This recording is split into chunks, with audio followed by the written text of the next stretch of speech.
Yo, what's up ladies and gentlemen, I'm Kunai and today we're having a look at Chrono Ark. This will be introductory, it will reveal like the story kinda, so let's do that. The land was overcome by an unknown darkness. The land became twisted and everything came to life to attack humanity.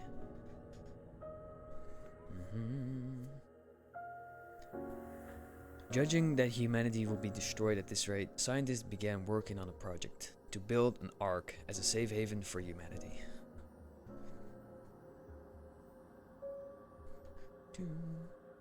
The music, the vibe is good. Can't already tell that. The project was going smoothly. The last remnants of humanity gathered together, and the Ark project was a success. But then...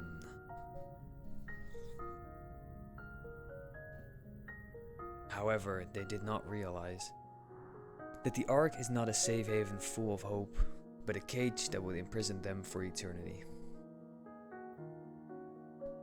That's another way to look at it, yeah. The people discovered only one thing. Oh man. Activate the clock tower and the world will be restored. That music is intense. We'll turn it down a bit. It was the final message they had left to the world.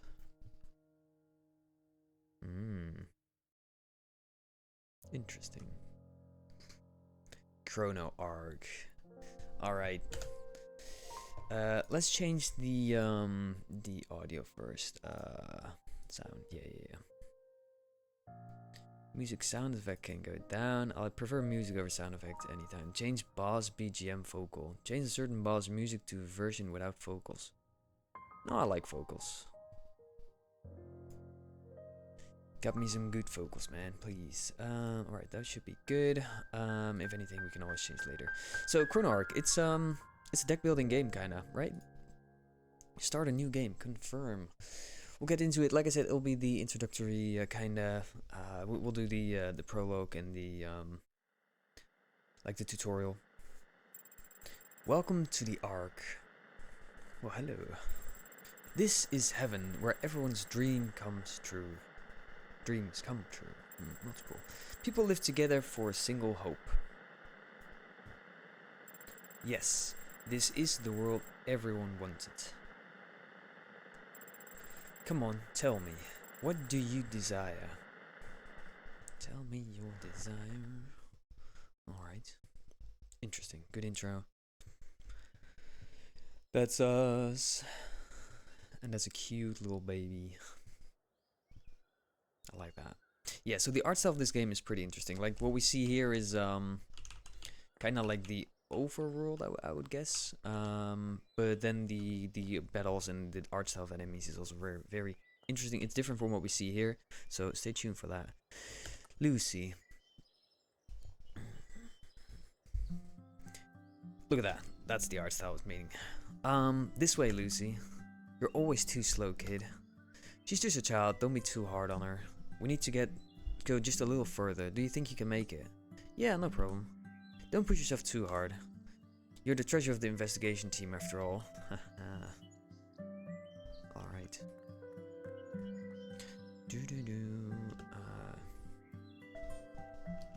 Confirm is not like, okay, yeah. Oh, there's two of us? Or we are like the past, maybe? Interesting.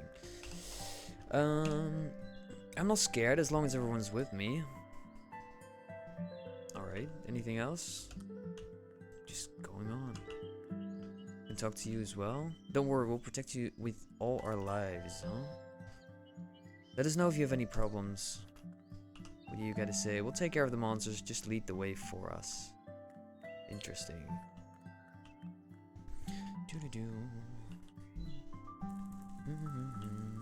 Oh, now everything is dark and gray. Look at that. Oh, it's dark. It's just nighttime. Hey kid, try eating this. It's freshly cooked. Stay warm, Lucy. Whoa, it's so warm. After collecting the last piece, we'll head to the clock tower. Our journey's end is not far off. All thanks to Lucy. I'll have to give you some credit. Let's eat. Everyone, thank you so much. Everyone, thank you so much. Like, we just gotta move on, I suppose. We're almost there. It's time to restore the world. So these are maybe our memories that we're seeing right now. Yeah, that could be it. Can I get some, can't get any food, huh? Unfortunate.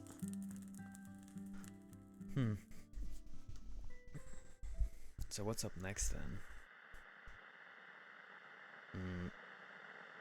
Yeah. That doesn't forebode anything well. Oh, yeah. So you did. He did. I only got a little careless. How could it end like this? Joey's no longer moving. Oh, he probably sleeping or something, you know. Also sleeping, I assume. I'm afraid this is my end. Lucy, run as far as you can. Lion is no longer moving. Yeah, just having a nap. Just chilling out there. A little bit. If I'd done a little bit better, we could have activated the clock tower. Zara's no longer moving. So, we're probably maybe on the quest to activate the clock tower. And then it all went horribly wrong somewhere, I assume. Yeah. She's not too happy, I think. Like looking at those stairs, maybe she is crying. No. Oh. How did this happen? Please, everybody wake up. I don't care what happens to the clock tower anymore. So please. Oh. What's that sound?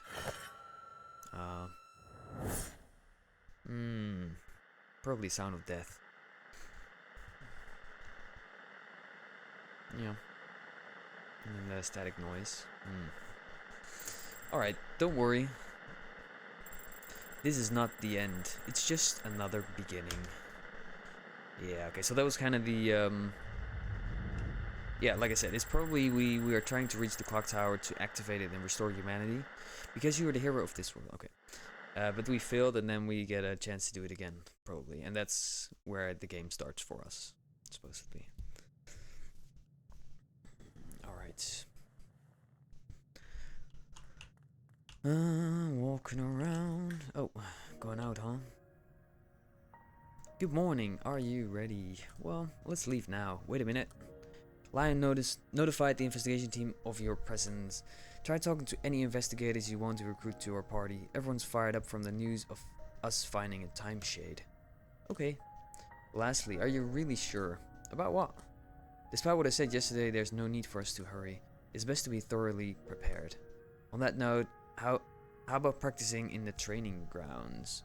Yeah, that's what we're gonna do. Good choice. Let's go to the training grounds.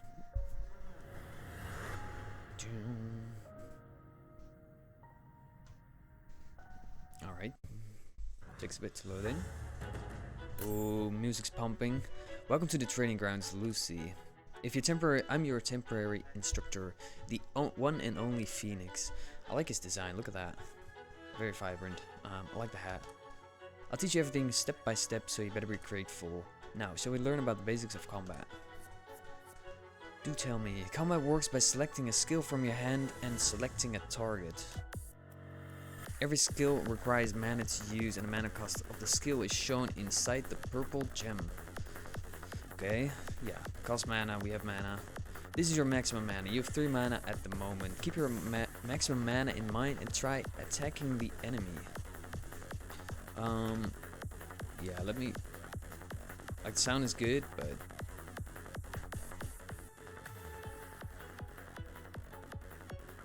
I suppose that's just a wee bit better. Okay, I really do like the sound, but it's, it's gotta be a little bit more in the background. Select the skill from hand to cast. So we have a basic attack, 3 of them. Damage 12, accuracy, critical hit, cannot be upgraded or downgraded. So these, yeah, basic attacks. We'll probably start with this then. And we'll just click the character. Select the skill from hand to cast. We'll do another one of those, and then we do another one of those, sure. Good job. Used skills will be discarded and added to the discard pile. Since there are no more skills to play, you should pause the turn by clicking end turn. Okay. So we are 3, the 3 of us in the party. At the start of turn, you draw 2 skills and regain all of your mana. When there are no more skills in your deck, this discard pile is shuffled and added back to your deck.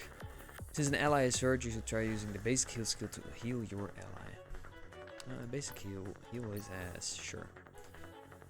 Your ally is healed up and you have some remaining mana, but there are no more attack skills you can play. Casting another healing skill will be pretty useless here. In this situation, you should use the exchange feature.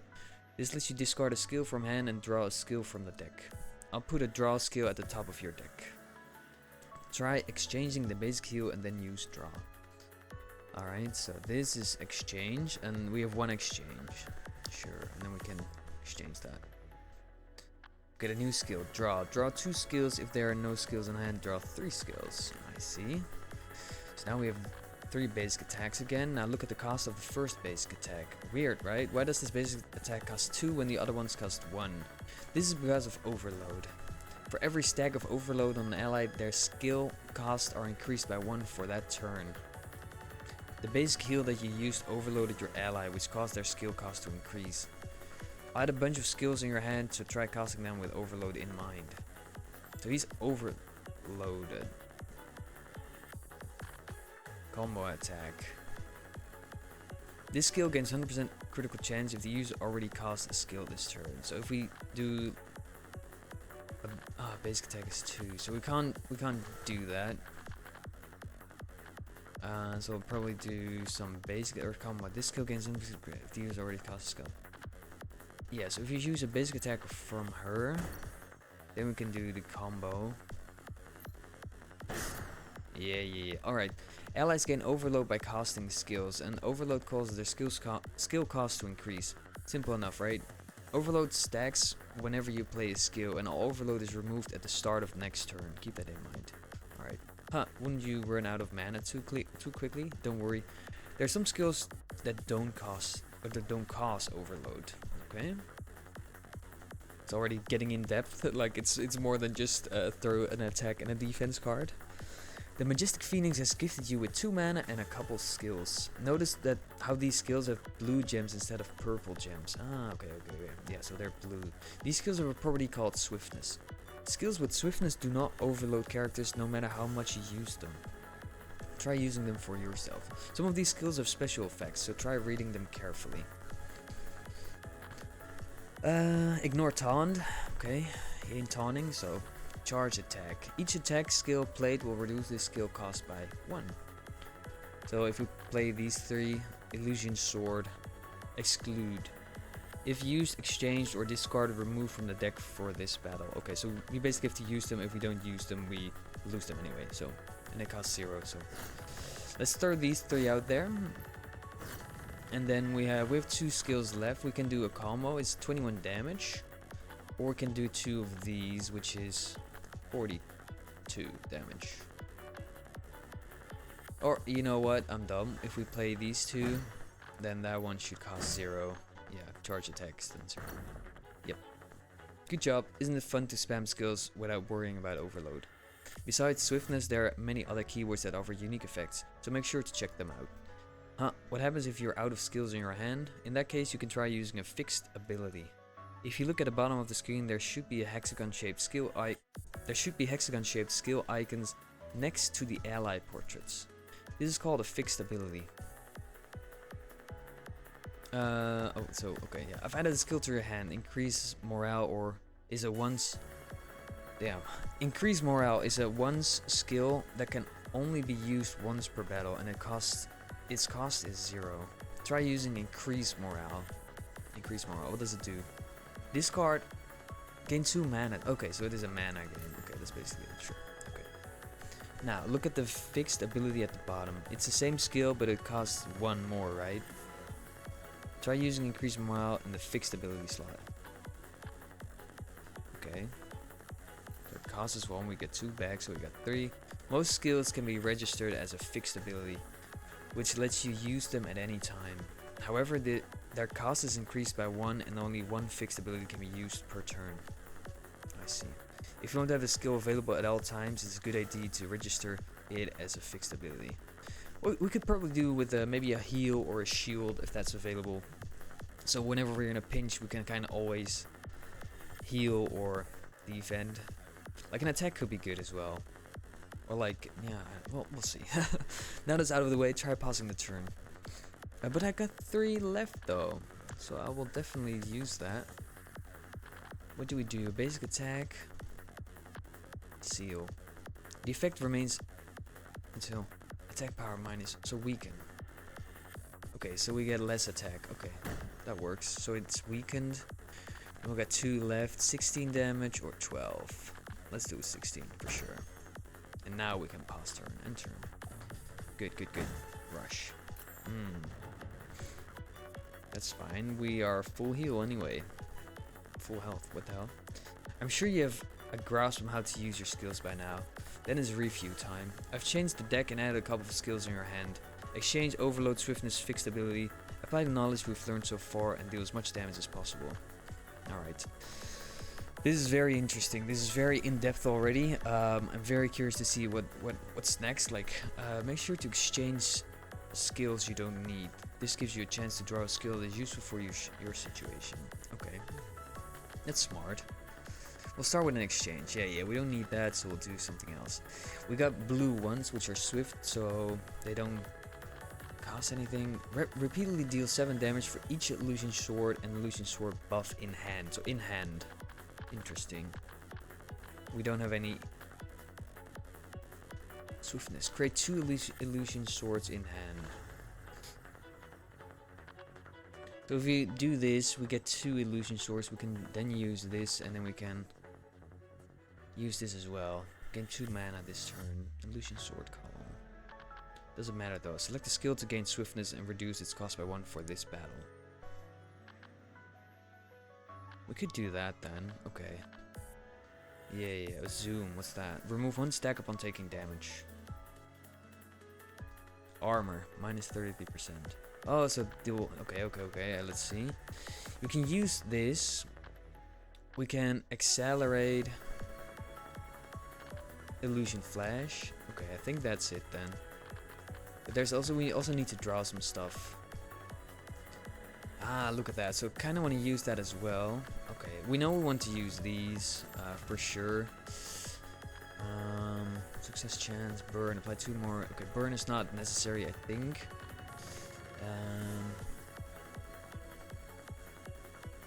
Let's do this. We got those. I think we're gonna use this as well. Can we do that?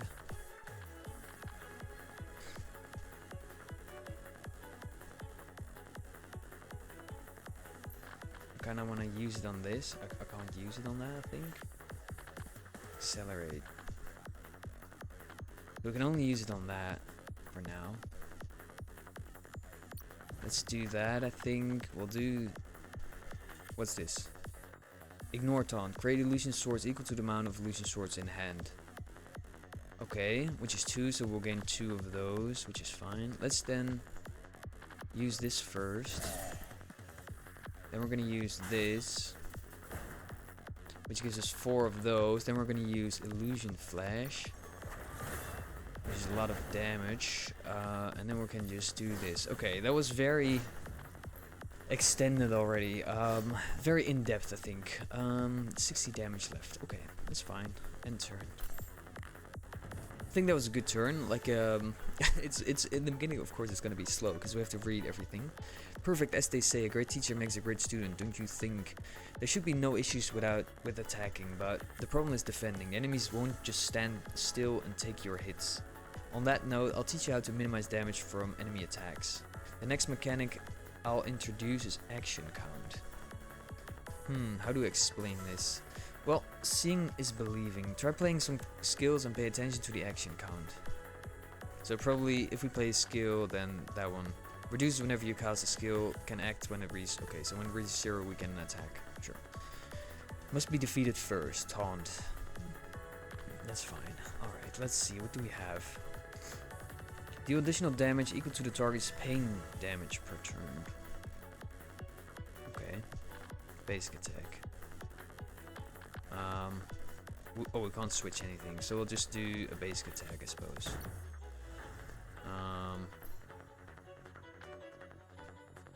Oh, so this one ignores taunt. We'll probably maybe aim for her first then to kill her off, I suppose. Huh? The enemy moved even though you didn't end your turn. Well, that's obvious. As I said, the enemies won't just stand still and take your hits. Most enemies will try to attack you in the middle of your turn. It's important to check the enemies to see when they will act. Action counts decrease by 1 whenever you play a skill. Enemies act when their action count reaches 0. When you end your turn, all enemies with remaining action counts will act. Do you remember the swiftness keyword from earlier? Not only does swiftness prevent overload, it also prevents enemy action counts from going down. Let's see. Try it out for yourself. I've given you an AoE heal skill as well as an accelerate skill, so try healing your damaged party members. Alright. Select skill to gain swiftness and reduce its cost by 1 for this battle. Okay, good. Wait. Did it say reduce to 1 or by 1? Because it went from 3 to 1. I see. Do you see that after using a swiftness skill, the enemy action count didn't change, right? Yeah. I'm sure you understand how action counts work now. Let's move to the next turn. Healing Faber. Okay, we heal every turn, which is good. End turn. You can do some damage, that's fine. We heal a little bit. We do keep healing, I suppose. Take a look at your ally's health bar. It turned green by the amount of HP that was lost. This is called Healing Gauge.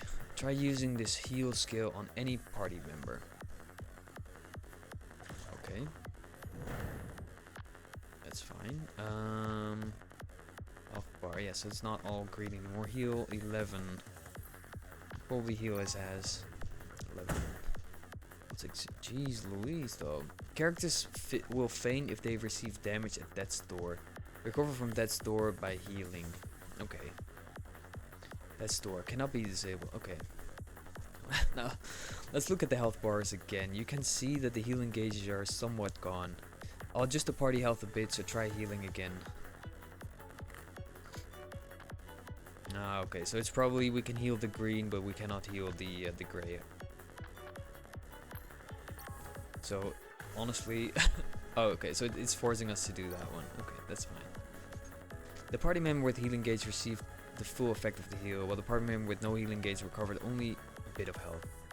In a way, having healing gauge is like being wounded. If you treat the wound before it becomes serious, you can make a full recovery. However, if you get wounded again in the same spot, it will be difficult to heal, right? It's a good idea to heal your allies quickly so they don't lose healing gauge. Also, remaining healing gauge is filled up when the battle ends, so quickly ending the fight is not a way to conserve health. Now, onto the next step. Try pressing the end turn button. Yeah, okay, can't do anything else, huh? Well,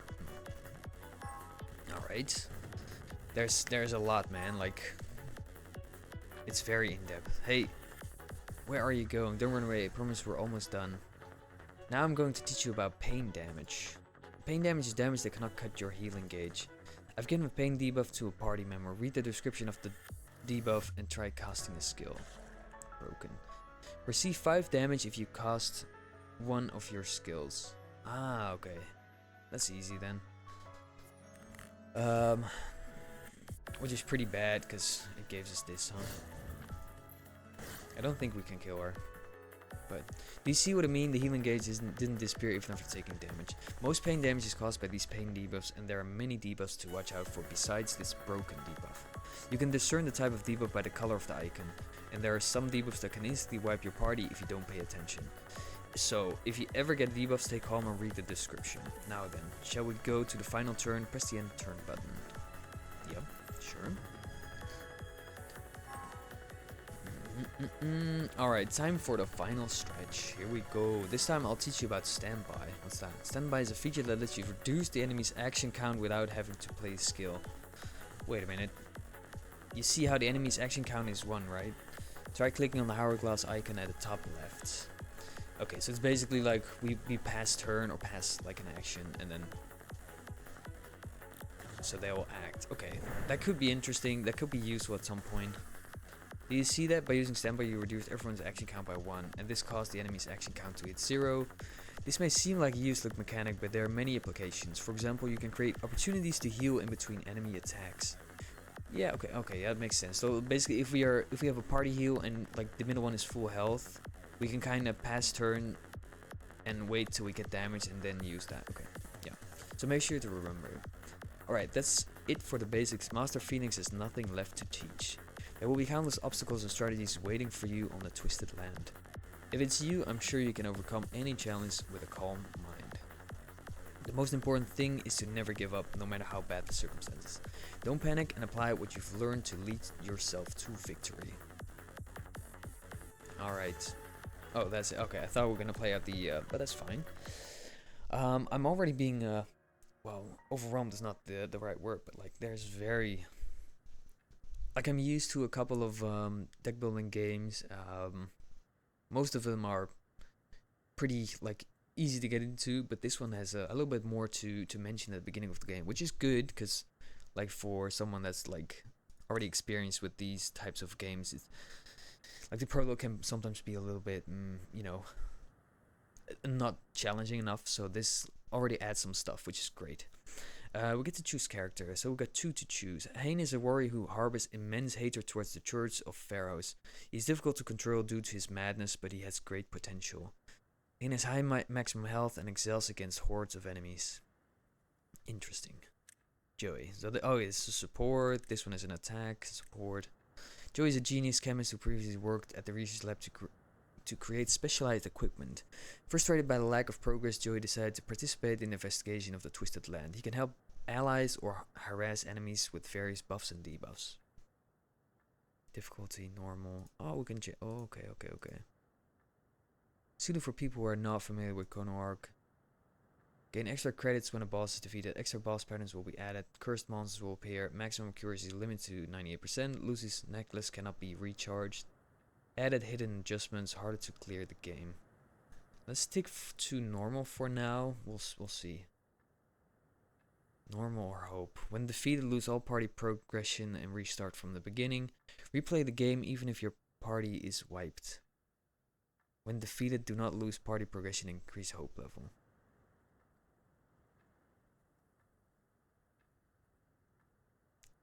It's normal, so it's kind of like a roguelite in that sense. Oh, we have skins as well. Look at that. Oh, okay. So this is basically the artwork that was very interesting. Equipped. Okay, but this is what we already have, I think. Oh, that's where we can change it. Okay, yeah. I chose the right one, sure. Move to store. Okay, so these are in, you gotta buy those. Yeah. Or unlock those somehow. It's fine. Okay, we don't have anything that. So get back to choosing our characters. Miss Chain. So she's a tank. Miss Chain loves destroying, burning, and cutting open anything inside. She volunteered to join the investigation team to play around with the Twisted Land. What can she accomplish with her handmade flaming chainsaw? Miss Chain has great sustainability due to her passive and can set up advantageous situations for her teammates. Okay, that went well. Oh, so this is I see. Burn. Gains burn when she casts a skill or a fixed ability. Her health gauge is protected during burn. Miss Chain's skills gain bonus effects when cast during burn. Okay. Interesting. Also on attack, Azar. This is the guy we had in the tutorial together with Joey, basically. Azar is always, so he's got the swords. Azar is always composed and reacts skillfully to any situation, which makes him a great leader. The investigation team expects nothing less of him. He's an attacker who can combo his skills in various ways by repeatedly attacking enemies with his illusion swords. Another support. Prestel has strong faith as a priestess, and so she joined the investigation team to help purify the Twisted Land. She brings stability to the team with strong healing and support skills. Ironheart is the leader of a private mercenary unit that lends manpower in exchange for gold. They are not on anyone's side, but are currently hired by the investigation team to find and rebuild the Time Shade. Ironheart can protect all allies and serves as a durable shield for your party. Ironheart can also utilize ally healing abilities to deal heavy damage to enemies. So I think we're gonna go with this guy. Recruit. And I think we're gonna go with this guy. Recruit. Can I turn these around?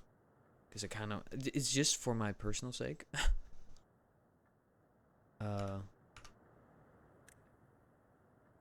That guy and that. Mean god. This what? Perfect, like that. Okay.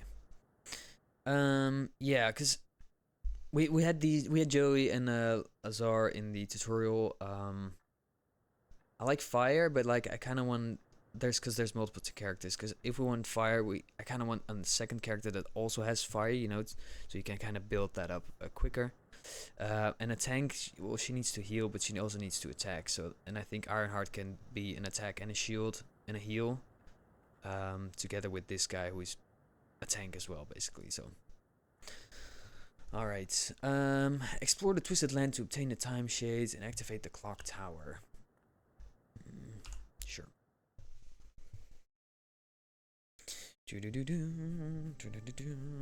Okay, so this is the map. You can kind of see it in the top. We're gonna walk around and we're gonna see some enemies. So for the introductory sake, we're just gonna run around and we're gonna probably do one battle, see what the game is about, and then call it there. So give or take another 10 minutes, just to have like the first feel, and after that we'll just see how it is. Do another episode, like very in depth, basically. Let's see what this is then. Enchant table. Apply a random positive enchantment to any equipment. It can be used up to 3 times. All allies take a small amount of damage. Then choose a reward. 1 key, 1 skill book, so it's 1 key or 1 skill book and 200 gold. We don't have any equipments yet, so can we can basically only do this then. We can also leave, I see. So I wonder if we leave, if we can get back to it then, because I kind of want to do that. Okay, yeah, we can get back to that. That's very interesting. Alright. Oh, that's the fight, huh? Yeah, okay. How foolish of you to block my way. Oh, they still both have the basic attacks in there. I gotta see if we can change that somewhere, because that would be great. We have a heal, which is useless, so let's just reroll that. Got a basic attack, we got accelerate. Shield bash. Deal 0 additional damage based on all allied barriers. Consume all barriers if damage was dealt. Okay, so we don't have any barriers, so that won't do much now.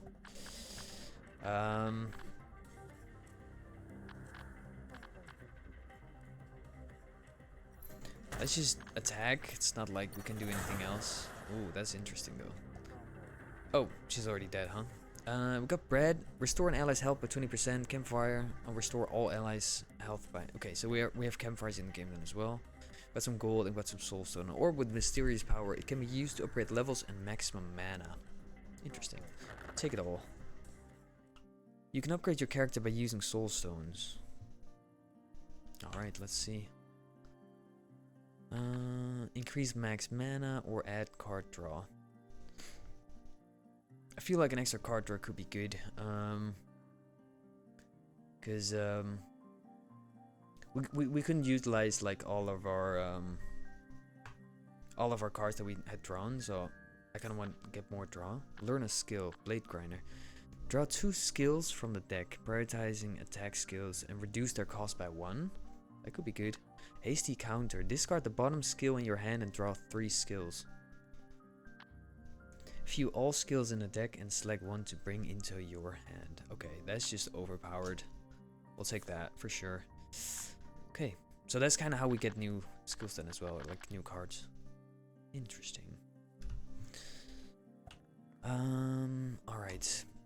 We're gonna go a little further just to see. Okay, so there's a treasure house. Let's see what it has to offer real quick. Oh, you gotta walk around in there as well. Cool, cool, cool. Do we have keys? Oh yeah, we have 1 key. Sure. Open it. What are you gonna use that for? Select an item to obtain.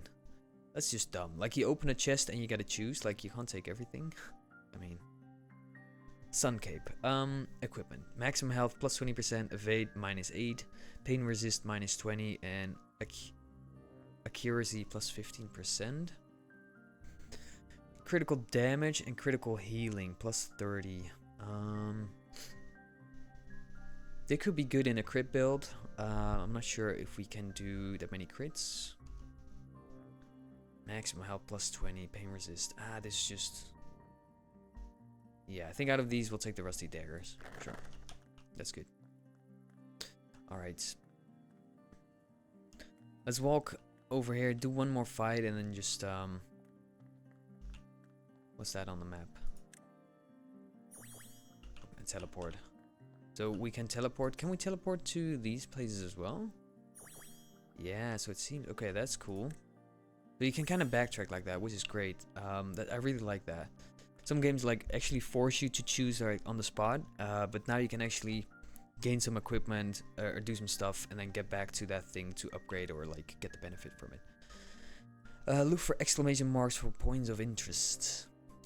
Fast travel to a blinking area by clicking on... Ah, okay, yeah. It's probably cash. We'll take it. A bag of gold coins someone dropped. Loot it. Yeah, baby. Another fight. Ooh. 13 and 15. Bring it on. Let's exchange like right away. We don't need healing, so get rid of that. 13 damage. This can basically take... Let's look at this though.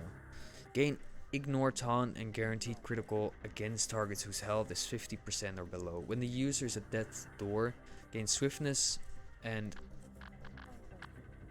deal 15 additional damage. Okay, interesting. We can kill both. So we're not gonna think too much about this. Perfect. There it is. Oh, so the finisher has kind of the okay, interesting. I like that. I like that little mechanic. Like, add something to the art, of course. Herb consumable. Yeah, remove all pain debuffs. Okay, and get some gold, get some soul stones. Loot all. Perfect. So now we can upgrade her again and do some stuff. We can also do this. Equip on Hein. Yes. Alright, this is gonna have to do it for today though. Like, I really like the game so far. It's very interesting. I like a deck builder basically. Always good stuff, always good stuff. And so far the game seems interesting. Had some in-depth already, like at this point of the game, which is great. So the pacing should be good. We're gonna look into it a little bit more next episode, but this was just the introduction, like, you know, getting the story out there, and the tutorial, which always takes a bit of time, so the pacing is a little different in that regard. With that being said, thank you for watching. I hope you enjoyed it. If you did, leave a like, let me know, and we'll just hope to see you in the next one. See ya!